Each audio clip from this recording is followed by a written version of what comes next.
Бригадата ни е готова с ремонта в Бояна. Елате да видите как ни се получи. Започваме от входното антре.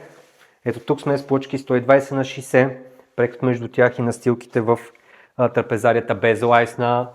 Насякъде шпакловахме, боядисахме, монтирахме тези декоративни елементи. Чинният таван не е изцяло. За да запазим височините, направихме само тези куфари от гипсокартон с вградени шини за осветление. Отделно друго интересно тук са, например, тези фаянсови плочки, които налепихме в кухнята. Доста добре ни се получи, но трябва да видите плочките в банята, те са още по-брутални. Но преди това машинно шпакловане, гледайте, идеално равно, тук скрити перделъци, ето ги отблизо в копаните шини за осветление.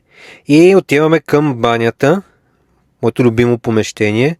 Имаме вградена структура, пилен ръб на герунг, линеен сифон, тук имаме скрито периферно осветление, една пейка направихме, тук една готина лайсна, боядисана прахово, същия цвят като плочките. Ето е и спалнята, страхотно обзаведена вече.